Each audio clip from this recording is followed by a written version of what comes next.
તો જય માતાજી મિત્રો, આજે આપણે ફરીથી આવ્યા છીએ ખેતરોમાં અને આ પાછળની સાઈડ જે છે એ લસકો વાયેલો છે જે ભેંસોને ખાવા માટે કામ આવે છે અને સામેની સાઈડે વાયેલા છે ઘઉં અને સાઈડમાં વાવેલું છે તમાકુ. તો હું તમને બતાવી રહ્યો છું, આ જે વાવેલ છે એ તમાકુ છે મિત્રો. અને અમે ત્યાંથી જઈ રહ્યા છીએ ખેતરમાં. આપણે જ્યાં ખેતરમાં ઘઉં વાયેલા છે એ હું તમને બતાવીશ. બાજુનું ખેતર ખાલી છે, તેમાં ઓરવણ કરેલ છે. એમાં શું વાયેલું છે અમને ખબર નથી.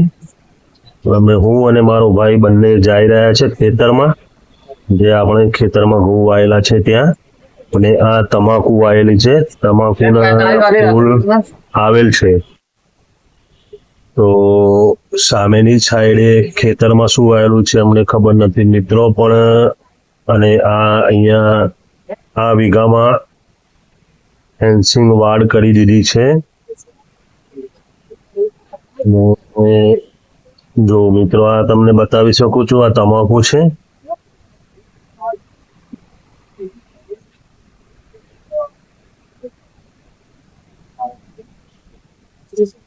ત્યારબાદ અમે આવી ગયા છે આપણા ખેતરમાં.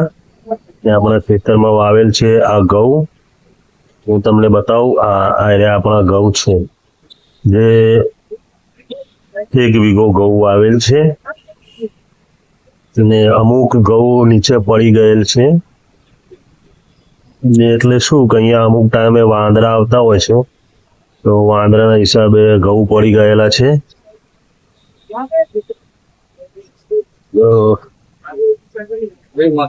આપણા ઘઉં છે.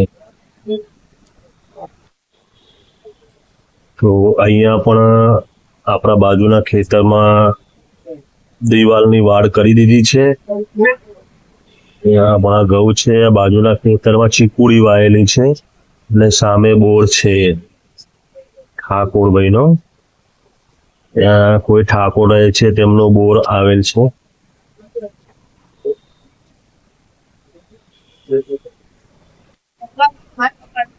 મિત્રો, અહીંયા ગરમી ચાલુ થઈ ગઈ છે. લગભગ બપોરના 2:30 વાગેલ છે અને ગરમી ફૂલ લાગી રહી છે. ગરમી વધારે છે મિત્રો. શું કે ખુલ્લું હોવાથી પવન ચાલી રહ્યો છે મિત્રો, તો એટલી બી ગરમી નથી લાગી રહી.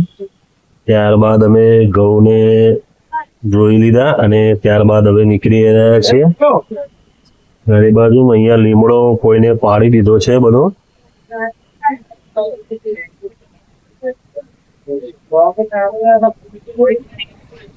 ત્યાંથી નીકળી અને અમે જઈ રહ્યા છીએ બોર તરફ. તો આ આપણા ઘઉં છે.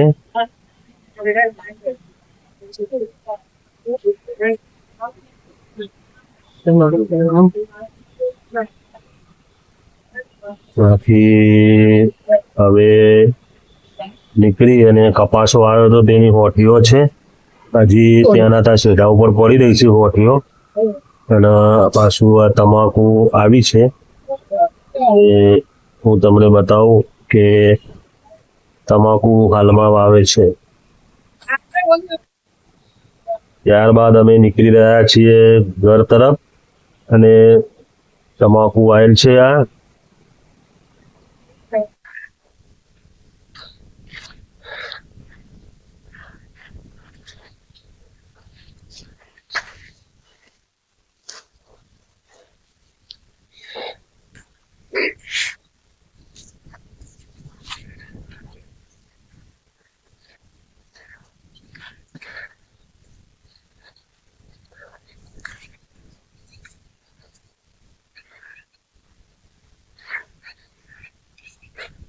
ચાર લીધા એટલે છૂટા થઈ જાય ને આપણે. છૂટા. તારા વેફર માટે લઈ જવાના છે કે રાત પછી એમાંથી 10 કિલો કાઢ લે, બહુ થઈ જમા. અડધા થોડા થોડા મોટા તમારે બહુ નહીં કરે. હે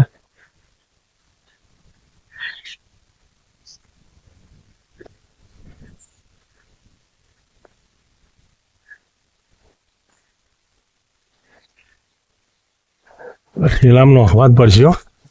પછી કાઢી લઈએ ને પેલા